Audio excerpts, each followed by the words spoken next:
जिन्दगीमा कुनै पनि खुसीका पलहरू तपाईँ कुनै व्यक्तिलाई सेयर गर्दै हुनुहुन्छ हैन अनि त्यो व्यक्ति चाहिँ तपाईँ जत्तिकै खुसी भइरहेको छ भने चाहिँ सम्झिनुस् तपाईँको जिन्दगीको सबैभन्दा ठुलो उपहार चाहिँ त्यो व्यक्ति हो क्या। र मैले आज चाहिँ मेरो खुसी किनेको छु हैन, जुन चाहिँ तपाईँहरूलाई आज सेयर गर्न गइरहेको छु।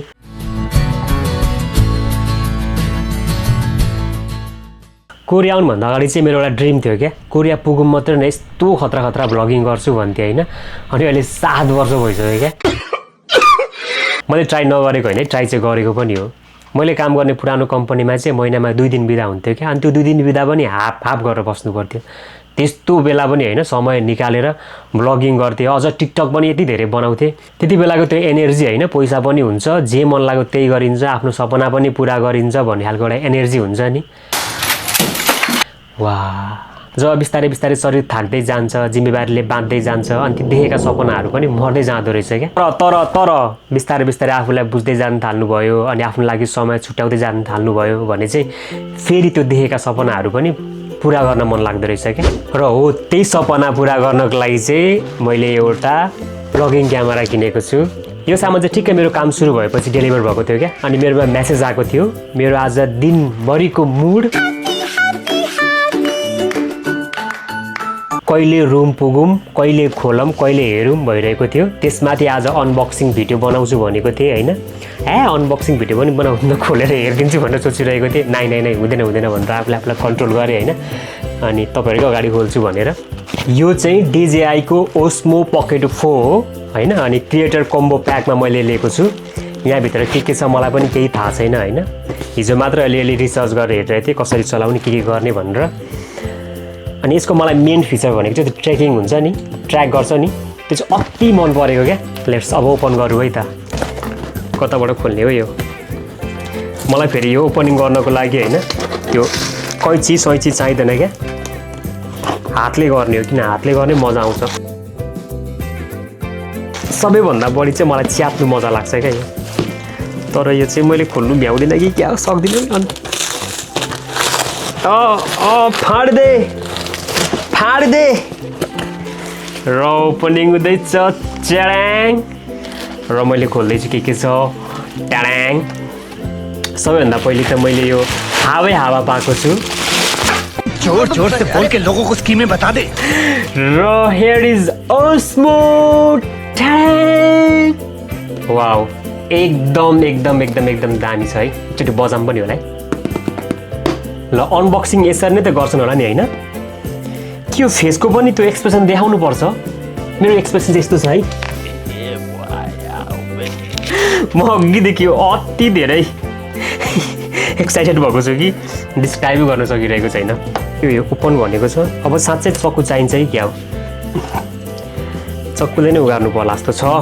ल हेरौँ के छ। लगभग 5 वर्षपछि होला मैले यति धेरै एक्सपेन्सिभ चिज चाहिँ मेरो लागि भनेर किनेको क्या। कम्बो प्याकमा चाहिँ लगभग 8 लाख वन्, 8.5 लाख वन् जस्तो पर्दो रहेछ। यसमा चाहिँ के थाहा छैन मलाई पनि होइन। लेट्स सी के छ हेरौँ। मेरो ओपनिङ चाहिँ एकदम ब्याड छ है। म कहिले पनि त्यो हुन्छ नि एकदम राम्ररी चाहिँ खोल्दिनँ क्या, होइन, खोल्न आउँदैन। कहाँ छ यसको? साँच्चै मेरो हात कामिरहेछ। निकल जा खुल जा सिम के हो यो? र यसमा चाहिँ छ खजाना। सायद यो चाहिँ गाइडिङको लागि होला। यो चाहिँ एक्स्ट्रा ब्याग। यहाँ चाहिँ पछि म पैसा हाल्छु। ल पहिला चाहिँ यो ओपनिङ गरौँ न त होइन। यसमा के छ? यसको पनि च्यात्नु पर्ने हो र होइन होला।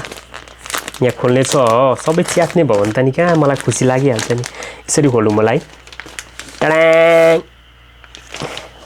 म कस्तो अनकम्फर्टेबल भएर बसेको छु क्या। यो क्यामेरामा ठ्याक्क मेरो मिलेको छैन क्या। अब अनुहार पनि देखिनु पर्यो नि त नि होइन। त्यही भएर क्या चाइना का है क्या ये सब भन्नु अरे। एक्चुअली DJI चाइना के हो होइन। क्यामेरा पनि सेकिङ भइरहेछ कि निउरिरहेछ हौ। अलिकति क्यामेरा उठाउँछु ल पहिला। यति खोला चाहिँ ठिक छ होला होइन। अब चाहिँ राम्रो देखियो। र यहाँ छ DJI-को क्यामेरा।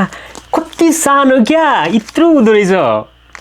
ओ माई गॉड लगभग यत्रो एक भित्ताको झन् मेरो यो सानो हातको एक भित्ता तपाईँहरूको झन् कति सानो होला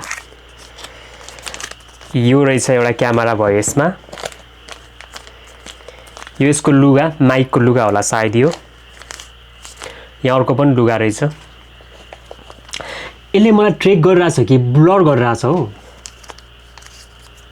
सरी यो क्यामेरा पनि खासमा मैले चाहिँ ब्लगिङ गर्नको लागि नै लिएको थिएँ हैन तर बोक्न सकिनँ मैले हैन अनि एक त बहाना लाइफमा केही गर्न मन होस् हैन अनि एक्सक्युजहरू यति धेरै निक्लिन्छ कि छोडिदिनुस् अरु पछि कुरा गरौँला यसको बारेमा ओके यहाँ रहेछ यो चाहिँ के हो भन्नुहुन्छ भने I think this is a charger मैले फेरि योबाट खोल्न सुरु गरिरहेको छु क्या पागल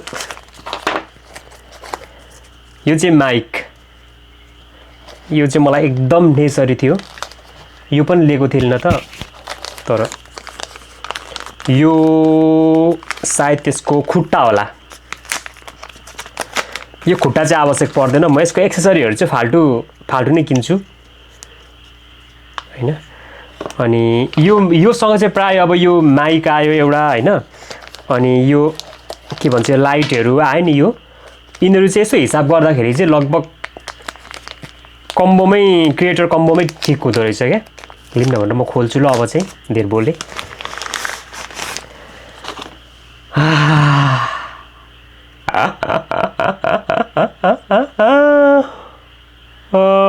यो पनि निकालिदिउँ न स्टिकर पनि च्याराङ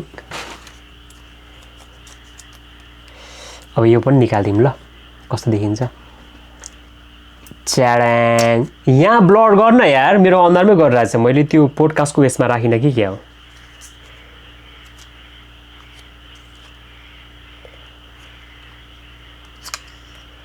र मैले यो पनि फुकालेँ भगवान् मैले त्यत्रो हेरेको होइन कसरी चलाउने भनेर अनि अलिक कन्फ्युज भइरहेको छु क्या रिमुभ भनिरहेको छु यो पनि I think I have to remove this यो रिमुभ त गर्नु पऱ्यो नि अब यति गरिसकेपछि हैन यो पनि रिमुभै गर्नुपर्छ यहाँको पनि रिमुभ गरेँ अब यति गरेपछि यसलाई यस्तो गर्दाखेरि चल्छ क्या अब हेर्नु त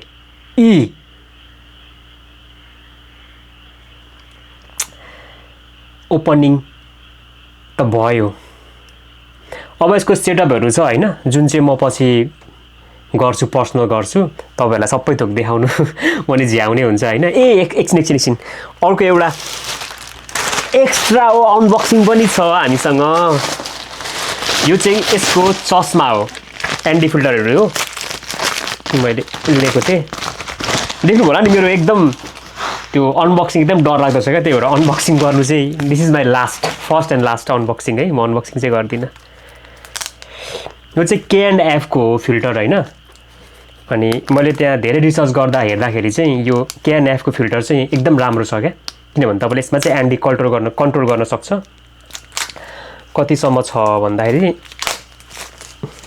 बिर्से मैले त्यो पनि 3-4 छ त्यतिसम्म कन्ट्रोल गर्न मिल्छ क्या अनि यसमा चाहिँ यो प्याकेज हो एन्टी मात्र नभएर CPL पनि छ यसमा